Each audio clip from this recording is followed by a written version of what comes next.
Rabindranath Tagore University Bhopal, only private university in MP to be NIRF ranked for 5 consecutive years. जहां है 600 से ज्यादा company tie-ups for placements, Atal Incubation Center for nurturing startups, Industry Academia collaboration for exposure of real industry world, 20 centers of excellence for research, साथ ही Global Festival विश्व रंग में शामिल होने का अवसर देता है।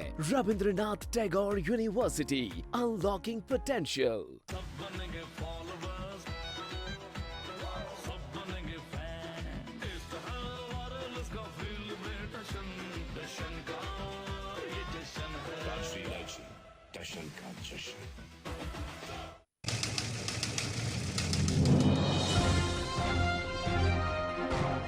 हाय, मैं हूँ शिल्पा शिंदे और आप देख रहे हैं न्यूज़ ऑब्जर्वर। सही पकड़े। मैं हूं मोहन जोशी, देखते रहिए news observer. Hi, I am Simranjeet and you are watching news observer. मेरा नाम सौरभ दुबे है और आप देख रहे हैं न्यूज ऑब्जर्वर।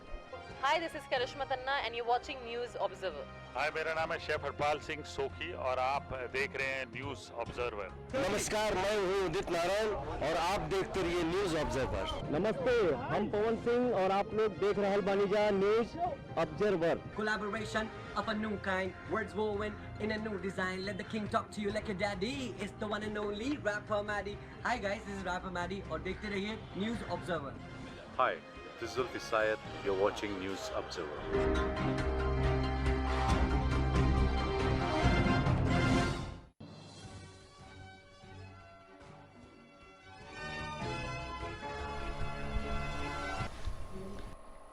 पीएम मोदी और ग्रीक पीएम मित्सोटाकिस के बीच प्रतिनिधिमंडल स्तर की वार्ता हुई। मोदी ने कहा, हमने दोनों देशों के रक्षा उद्योगों को आपस में जोड़ने पर सहमति जताई। मुख्यमंत्री डॉक्टर मोहन यादव ने बालाघाट के रंजर कॉलेज में आयोजित कार्यक्रम में एथेनॉल प्लांट सहित जिलों को 761 करोड़ के विभिन्न विकास कार्यों की सौगात दी। उज्जैन में लगेगी दुनिया की पहली वैदिक घड़ी। सूर्य चंद्र ग्रहण कब, यह भी बताएगी। पीएम मोदी 1 मार्च को करेंगे मुहूर्त पंचांग बताने वाली घड़ी का लोकार्पण। दिल्ली पुणे से 3500 करोड़ की म्याऊं म्याऊं ड्रग्स जब्त। फूड पैकेट में होती थी डिलीवरी। 8 गिरफ्तार। पुणे पुलिस की अब तक की सबसे बड़ी जब्ती।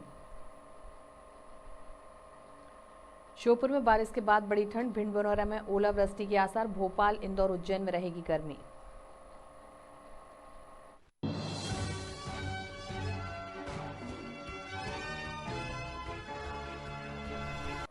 नमस्कार, आप देख रहे हैं न्यूज़ ऑब्जर्वर। मैं हूं आपके साथ नीति पुरोहित। बढ़ते हैं आज की खबरों की ओर। प्रधानमंत्री नरेंद्र मोदी और ग्रीक प्रधानमंत्री क्यारिकोस मित्सोटाकिस के बीच प्रतिनिधिमंडल स्तर की वार्ता हुई। पीएम नरेंद्र मोदी ने कहा, हमने दोनों देशों के रक्षा उद्योगों को आपस में जोड़ने पर सहमति जताई है। आतंकवाद के खिलाफ लड़ाई में भारत और ग्रीक की चिंताएं और प्राथमिकताएं समान हैं। हमने इस क्षेत्र में अपने सहयोग को और अधिक मजबूत करने पर विस्तार पूर्वक चर्चा की है। पीएम मोदी ने कहा, आज की बैठक में हमने कई क्षेत्रीय और अंतर्राष्ट्रीय मुद्दों पर चर्चा की। हम सहमत हैं कि सभी विवादों और तनावों का समाधान वार्ता और कूटनीति से ही किया जाना चाहिए। हम इंडो पैसिफिक में ग्रीस की भागीदारी और सकारात्मक भूमिका का स्वागत करते हैं।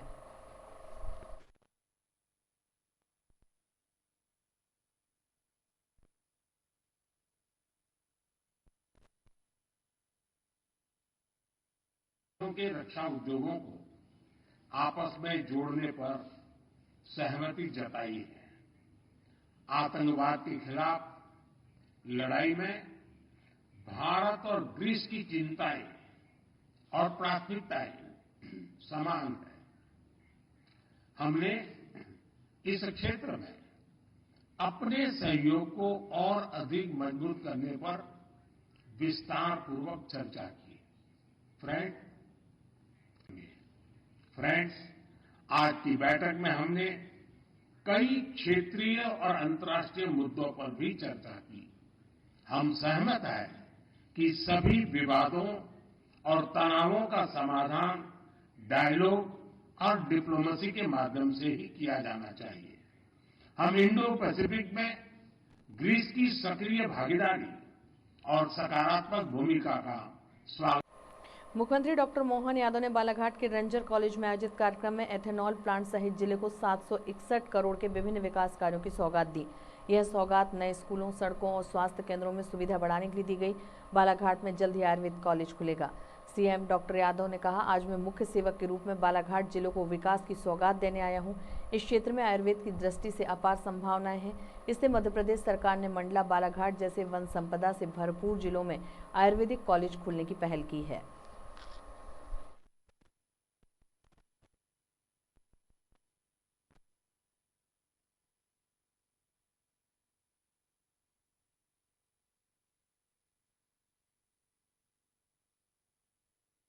डॉक्टर मोहन यादव कैसे अपने आप को मुख्यमंत्री मान सकता है? मुख्यमंत्री केवल संवैधानिक दायित्व के आधार पर, लेकिन प्रधान सेवक के साथ मैं भी मुख्य सेवक के रूप में आपकी भूमिका निभाने आया हूं। और आज यहां जब आपके बीच में आया हूं तो खाली हाथ नहीं आया हूं। यहां तो बालाघाट में पूरा वनांचल, कान्हा का आधा हिस्सा, अभी ढाल सिंह जी बता रहे थे कि आधा हिस्सा कान्हा राष्ट्रीय उद्यान का तो इसी में आता है। बड़े पैमाने पर हमारे यहाँ बड़ी संभावना है।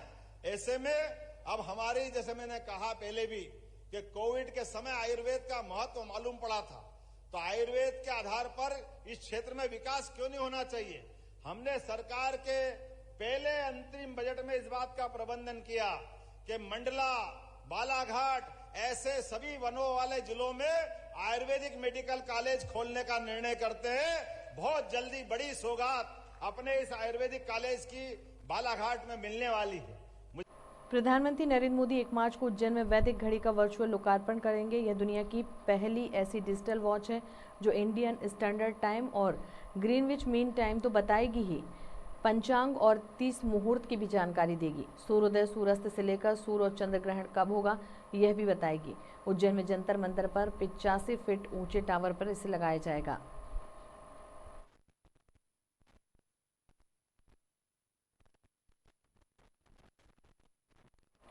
पुणे और दिल्ली में पिछले 3 दिनों से जारी रेड में पुणे पुलिस ने 1700 किलोग्राम मेफेड्रोन ड्रग्स जब्त की है। इसकी कीमत करीब 3500 करोड़ रुपए बताई जा रही है। लोकल भाषा में मेफेड्रोन को म्याऊ म्याऊ भी कहते हैं। महाराष्ट्र में पुणे पुलिस का यह अब तक का सबसे बड़ा ड्रग भंडाफोड़ है और भारत में अब तक की सबसे बड़ी कार्रवाई में से एक है।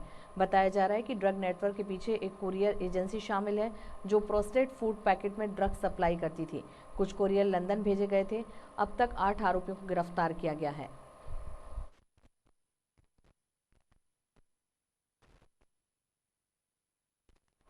मध्य प्रदेश के ग्वालियर चंबल संभाग में वेस्टर्न डिस्टर्बेंस और साइक्लोनिक सर्कुलेशन सिस्टम की वजह से मौसम बदल गया है। मंगलवार को ग्वालियर, श्योपुर, मुरैना, भिंड में दतिया में बादल रहे। हल्की बारिश भी हुई। इससे दिन के टेम्परेचर में गिरावट आई। वहीं भोपाल, इंदौर, उज्जैन समेत प्रदेश के बाकी जिलों में गर्मी का असर रहा। बुधवार को भी ऐसा ही मौसम रहा। मौसम वैज्ञानिकों ने बुधवार को भिंड और मुरैना में छोटे आकार के ओले गिरने का अनुमान जताया है।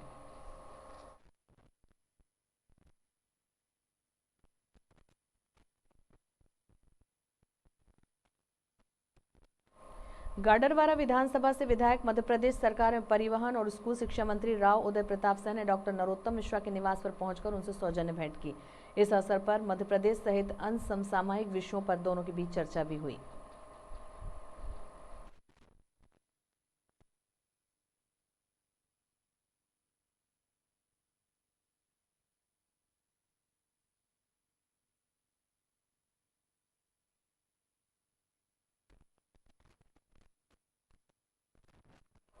कैबिनेट मंत्री विश्वास कैलाश सारंग ने भोपाल के निर्माणाधीन ऐशबाग आरओबी का निरीक्षण किया। निरीक्षण के दौरान पीडब्ल्यूडी के चीफ इंजीनियर की गैर मौजूदगी को लेकर मंत्री सारंग ने चीफ इंजीनियर संजय खाड़े को फटकार लगाई। निरीक्षण के दौरान मंत्री सारंग ने कहा, ऐशबाग आरओबी जून माह के अंत तक बनकर तैयार हो जाएगा। आरओबी के बन जाने से भोपाल वासियों को बड़ी सौगात मिलेगी।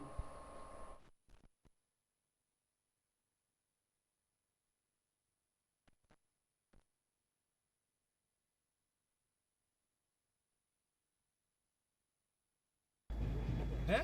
कब आए आप? और जब मैंने दौरा किया, जब मैं बुलाता हूं आप आते नहीं हो।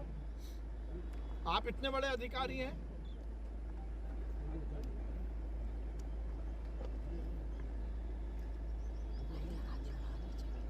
और आप आज तक, मैंने तो आज तक, पूरे लोग बोल रहे हैं आज तक आप साइट पे नहीं आए।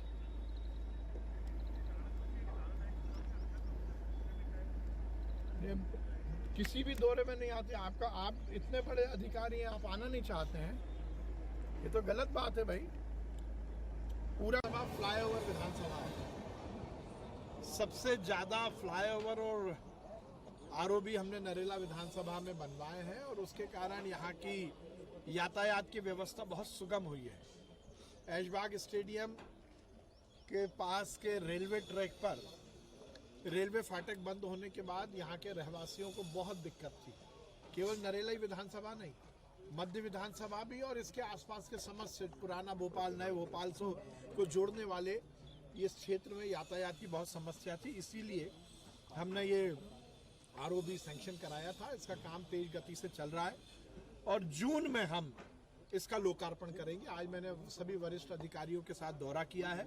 इसका पूरा कैलेंडर हमने बनाया है। पियर कब डलेंगे, स्लैब कब होगी, गर्डर कब लगेंगे, क्योंकि ये दोनों विभागों का काम है। एक तरफ रेलवे भी है रेलवे ट्रैक पर और उसके आसपास के क्षेत्र में पीडब्ल्यूडी ये काम कर रही है। तो दोनों विभाग के अधिकारियों के साथ आज मैं मध्य प्रदेश के मुख्यमंत्री डॉक्टर मोहन यादव बुधवार को बालाघाट के दौरे पर रहे। यहां सभा को संबोधित करते हुए उन्होंने कहा, इस बार होली और महाशिवरात्रि के कारण लाडली बहनों के बैंक खातों में राशि 1 मार्च को आएगी। मुख्यमंत्री ने रेंजर कॉलेज मैदान में सभा को संबोधित करते हुए कहा, सरकार के पास पैसों की कमी नहीं है, कोई भी योजना बंद नहीं होगी।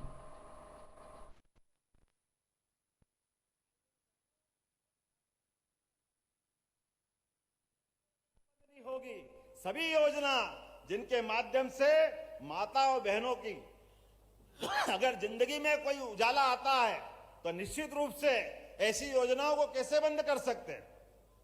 और भाइयों और बहनों और खासकर बहनों, आप सुन लेना, हर 10 तारीख को बराबरी से आपके खाते में पैसे आ रहे हैं, लेकिन इस बार तो और जल्दी करने वाले हैं, क्योंकि अगला महीना शिवरात्रि का भी है, होली का भी है, कई त्योहार है, बीच में खर्चे की जरूरत पड़ेगी।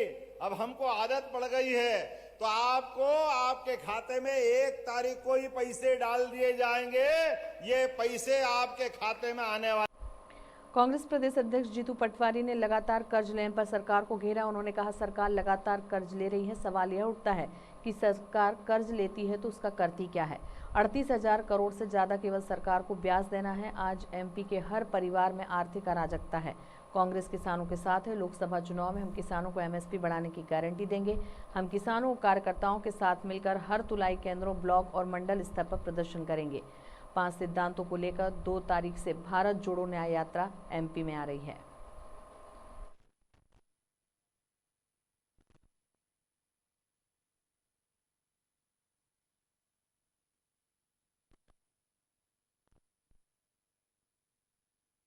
सवाल मैंने पूरा वक्तव्य कहा तो मैंने अनुरोध किया था इस बात का कि लगभग 38,000 करोड़ रुपया 1.5 से 1.25 लाख करोड़ रुपए के बजट में ब्याज की अदायगी में जाता है या देनदारियों में जाता है।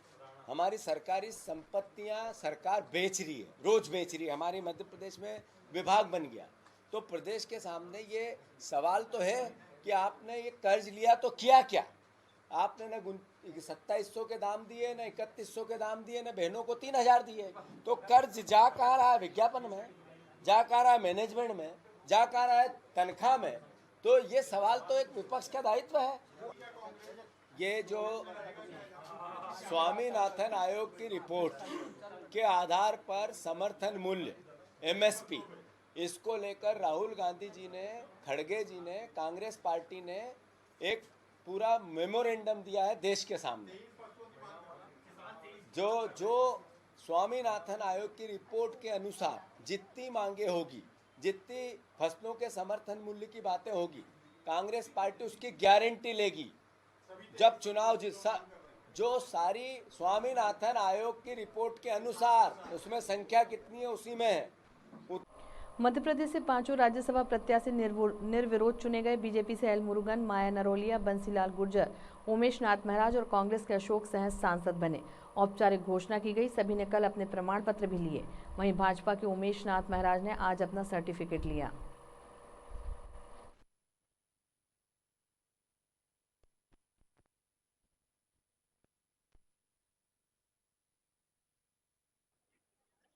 की प्रक्रिया जो है पूर्ण हुई है और उसका प्रमाण पत्र मुझे प्राप्त हुआ है। मैं भारतीय जनता पार्टी के शीर्ष के जितने भी जो हमारे राजनेता हैं मैं उन सब लोगों का आभार व्यक्त करता हूं, धन्यवाद देता हूं। हमारे राष्ट्रीय अध्यक्ष माननीय नड्डा जी, माननीय प्रधानमंत्री नरेंद्र मोदी जी, माननीय अमित शाह जी, हमारे प्रदेश अध्यक्ष वी डी शर्मा जी के राजनेताओं का हृदय से आभार व्यक्त करता हूं, धन्यवाद देता हूं। सन्यासी जीवन होने के नाते उन सबको आशीर्वाद भी देना चाहता हूं और ये एक बड़ी जिम्मेवारी है, इसको निभाना हम सब लोगों को साथ लेकर के निभाएंगे। मैं लगभग पिछले 50-60 वर्षों से साधु जीवन जीता हूं और मैं समाज के बिल्कुल धरातल के जो लोग हैं वहां तक पहुंचता हूं। उन सभी लोगों की भावनाएं मेरे साथ जुड़ी हैं और मैं मानता हूं कि मैं राज्यसभा में गया हूं, मेरे साथ पूरे सनातन धर्म के जितने भी संत महात्मा हैं, जितने भी विभिन्न जाति समाज के जो भक्त हैं, उनकी समस्त भक्तों की भावनाएं, समस्त कार्यकर्ताओं की भावनाएं, चाहे वो भारत के किसी भी क्षेत्र में काम करता हो, विशेषकर भारतीय जनता पार्टी के जितने भी कार्यकर्ता हैं, उनकी समस्त सदस्यों की, भक्तों की भावना मेरे साथ राज्यसभा में पहुंची है। ऐसा मैं मानता हूं, मैं अकेला नहीं हूं। मेरे साथ इस देश के अनंत संत महात्मा, अनंत कार्यकर्ता और अनंत श्रद्धालु भक्त माता बहनें सभी मेरे साथ हैं। मैं उन सब मध्य प्रदेश सिख समुदाय द्वारा अपने समुदाय के एक प्रतिनिधि को लोकसभा चुनाव में टिकट देने की मांग को लेकर प्रेस कॉन्फ्रेंस की गई। बीजेपी से कहा कि जबलपुर लोकसभा सीट से उनके समुदाय के हरेंद्रजीत सिंह बब्बू को टिकट दिया जाए। सिख पंचों ने सामूहिक रूप से कहा है कि बब्बू को सामाजिक जीवन का लंबा अनुभव है, वे पूर्व विधायक और मंत्री रहे हैं। हरेंद्रजीत सिंह को अब जबलपुर लोकसभा से बीजेपी टिकट देकर समाज और लोकसभा का प्रतिनिधित्व करने का मौका दें, जिसके लिए संपूर्ण सिख समाज उनका आभारी होगा। सभी साथियों, आज प्रेस वार्ता इसलिए बुलाई गई है कि देश में सिख समाज का एक बहुत बड़ी भूमिका है और उस भूमिका को नगण्य नहीं किया जा सकता है। इसलिए हमारी मांग है सरकार से भी कि हमारे को एक लोकसभा में प्रतिनिधित्व दिया जाए ताकि हमारी आवाज़ जो है लोकसभा तक पहुंच सके। इसके लिए हम लोगों ने सबसे उचित समझा है कि 5 बार के विधायक रहने वाले, चुनाव लड़ने वाले श्री हरजिंदर सिंह बब्बू, वो एक बहुत कर्मठ कार्यकर्ता हैं और उनके कार्यशैली को हम लोगों ने सबने देखा है। वो हमारी आवाज़ को वो जो है शासन तक, सरकार तक पहुंचा सकते हैं। तो हम सब की मांग है, हमारे सिख समाज की मांग है, पूरे मध्य प्रदेश के लोग सब इकट्ठे हैं यहाँ पर, इस बात की मांग करते हैं कि जबलपुर संसदीय क्षेत्र से श्री हरजिंदर सिंह बब्बू को लोकसभा का टिकट दिया जाए। हम सभी सिख समाज दलगत राजनीति को छोड़कर उनके साथ सहयोग करेंगे, यही हम आप लोगों से। मुख्यमंत्री डॉक्टर मोहन यादव का छिंदवाड़ा हवाई पट्टी पर पार्टी पदाधिकारियों, जनप्रतिनिधियों और कार्यकर्ताओं ने स्वागत किया।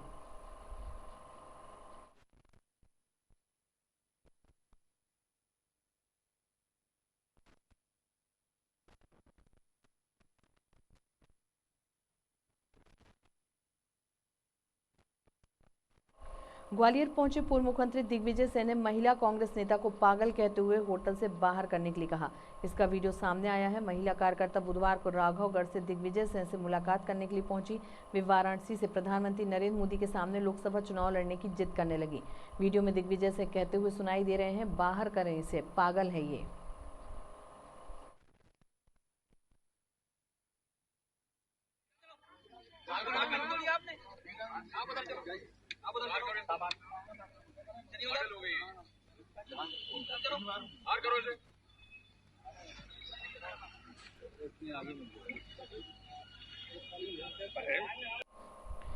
रानी दुर्गावती विश्वविद्यालय में फैली अनियमितता को लेकर जबलपुर में भारतीय राष्ट्रीय छात्र संगठन ने जमकर प्रदर्शन किया।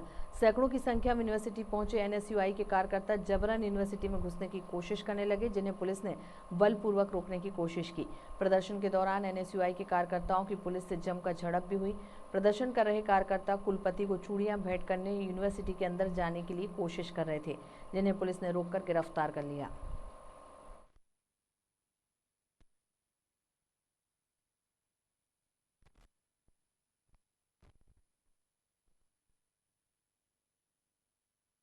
शांतिपूर्ण प्रदर्शन करने के लिए जा रहे थे।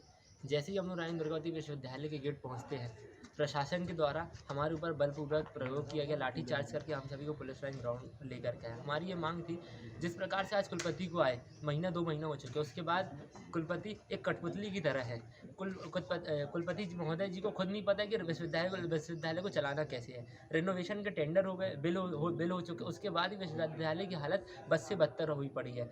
गर्मी आ चुकी है, वाटर कूलर की व्यवस्था नहीं है, वहाँ पे लाइट है लेकिन बल्ब नहीं है, फैन है लेकिन बटन नहीं है। इस प्रकार की दुर्घटना और आए दिन हमारे रानी दुर्गावती विश्वविद्यालय में चोरी की घटना सामने आ रही है। उसके बाद कुलपति महोदय का कोई भी इस पे एक्शन नहीं है। हम सभी छात्र एनएसयूई संगठन आज उनसे बात करने के लिए जा रहे थे। हम लोगों के साथ जिस प्रकार का आप देख सकते हैं कि किस प्रकार से हम लोगों के साथ बलपूर्वक प्रयोग करके हम लोगों को घायल किया गया। रीवा में संग्राम तीर्थवीर भूमि की 4 दीवारी एवं पानी निकासी के लिए नाली निर्माण का कार्य पूर्णता की ओर है एवं तोरण द्वारा का कार्य प्रगति पर है। रीवा सतना रोड से संग्राम तीर्थ आने वाली रोड में तिराहे के पास विजय तोरण द्वार एवं वीर भूमि में खड़ी छतरियों का जीर्णोद्धार, कीर्तिस्मृत संग्रहालय अस्तित्व खो रही छतरियों का निर्माण, बावली का पुनर्निर्माण, जिसके जल में सुगंधित कमल खिले, खंडहर के रूप में खड़े मंदिर का निर्माण, हर छतरियों में जाने के लिए पथ, नलकूप एवं सुलभ प्रसाधान का निर्माण कार्य शेष है। उन्हें भी उप मुख्यमंत्री राजेंद्र शुक्ल, जिनके भागीरथ प्रयास से इस वीर भूमि का कायाकल्प किया जा रहा है, आने वाले समय में डिप्टी सीएम इसे प्रदेश एवं देश के मानचित्र में स्थान दिलाएंगे।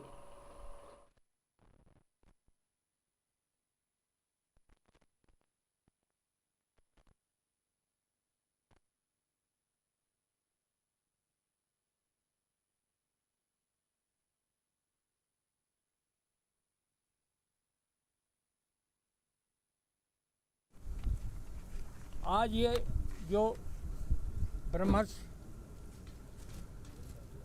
विश्वामित्र लोक सेवा संस्थान है,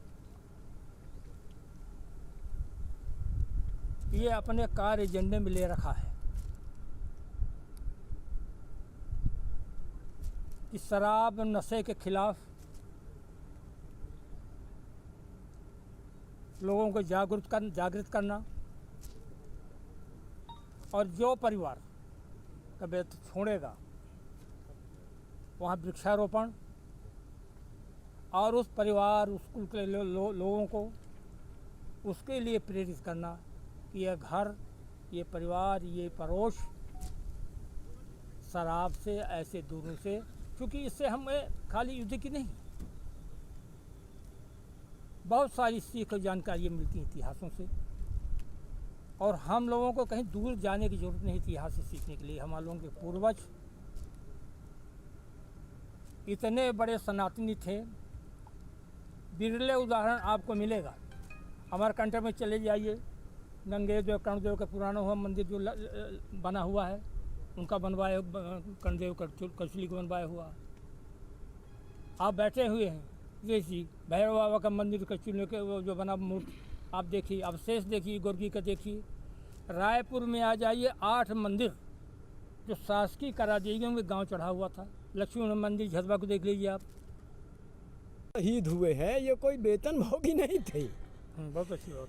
ये अपन जो जमींदार होते थे अपनी स्वयं सेना रखते थे, माने घोड़ा एक थे, हाथी एक थे और 10-20 लोगों को, तो वो अपनी देश की, रीवा राज्य तो हमारा देश था, देश के लिए बिना वेतन पाए शहीद हुए हैं। स्वप्रेरणा से उनके जो उनका शौर्य था, जो उनके मन में देश के लिए बलिदान होने की भावना थी, वो भावना हम चाहते हैं आज भी देश के नौजवानों में होनी चाहिए। केवल नगरीय विकास एवं आवास राज्य मंत्री प्रतिमा बागरी ने बुधवार को सतना जिला अस्पताल का निरीक्षण कर व्यवस्थाओं का जायजा लिया।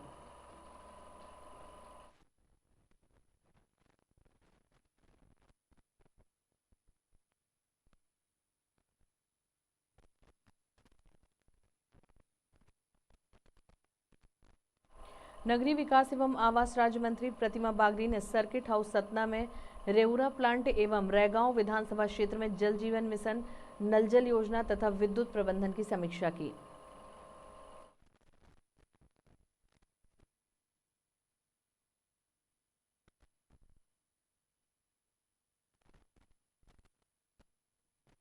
रतलाम में अतिक्रमण हटाने पहुंचे नगर निगम के अमले के सामने जमकर हंगामा हुआ। अवैध कब्जा करने वाले लोगों ने सरकारी अमले के सामने ही गैस की टंकी में आग लगाने की कोशिश की, जिसे पुलिस ने समय रहते छुड़ाकर अलग किया। पूरा वाकया रतलाम के सिविक सेंटर क्षेत्र का है, जहां रतलाम नगर निगम का दल निगम की जमीन पर बने अवैध झोपड़ियों को हटाने पहुंचा था। इसी दौरान कब्जाधारी भड़क गए और उन्होंने निगम के अमले के साथ बदसलूकी शुरू कर दी। इतना ही नहीं, वहां मौजूद एक महिला ने झोपड़ी में ही आग लगाने की कोशिश की, जिसे फायर ब्रिगेड की मदद से बुझाया गया। वहीं पास रखे सिलेंडर में भी इन लोगों ने आग के हवाले करना चाहा। करीब आधे घंटे तक यह हंगामा चलता रहा, जिसके बाद रतलाम नगर निगम का दल 7 दिन की मोहलत देकर वापस लौट आया। दरअसल रतलाम नगर निगम की यह वह जमीन है जिसे निगम बेच चुका है, लेकिन लोगों के अवैध कब्जों के चलते प्लाट धारकों को प्लॉट पर कब्जा नहीं दिलवा पा रहा है।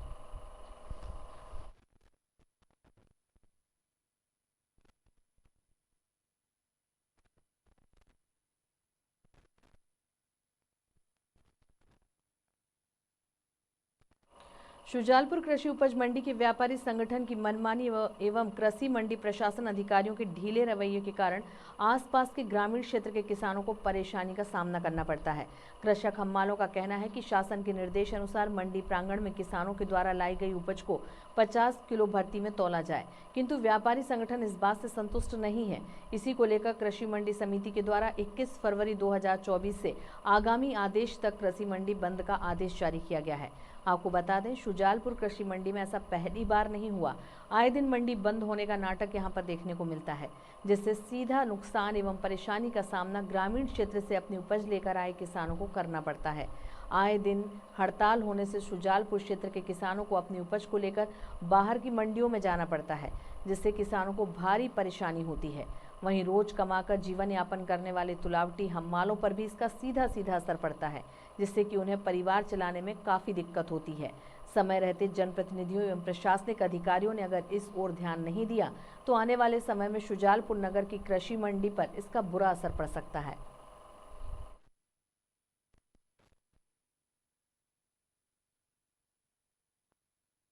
मामला ये हमारा कि जो शासन प्रशासन और जो सरकार ने जो आदेश जारी करे हैं श्रम विभाग के, और जो मंडी बोर्ड द्वारा जो 50 किलो का आदेश जारी हुआ कि 50 किलो से अधिक वजन उठवाना कानूनी अपराध है किसी भी श्रमिक से।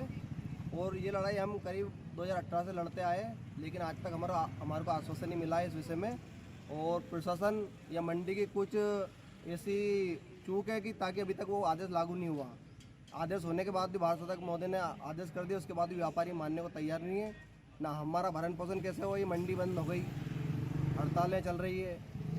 हमारा मुद्दा यही है कि हमारे से कुंटल वजन नहीं उठता है, हम 50 किलो में उठाएंगे वजन, इससे अधिक वजन हमारे से नहीं उठता है। आज देना चाहेंगे कि हमारी 50 किलो की मांगे है वो पूरी करें, ताकि ये मंडी प्रभावित ना हो, यहाँ का मार्केट है वो प्रभावित ना हो, ताकि यहाँ के जो मजदूर हिमाल है उनका जो घर परिवार पोषण हो सके। 50 किलो में तो असमर्थ रहेंगे उठाने में, क्योंकि हमारी क्षमता ही नहीं है 50 किलो से अधिक वजन उठाने की। का आह्वान जो किया गया है वो जो हिमाल है उनके द्वारा 50 किलो से अधिक वजन नहीं उठाने के कारण वो जो व्यापारी है वो कहते हैं कि हमारा 50 किलो नहीं, हम 90 किलो की भर्ती में माल तुलवाना चाहते हैं। तो दोनों हिमाल और व्यापारी की सहमति नहीं बनने के कारण मंडी। फिलहाल बुलेटिन में इतना ही। आगे खबरों के लिए आप बने रहिए हमारे साथ न्यूज़ ऑब्जर्वर में। नमस्कार।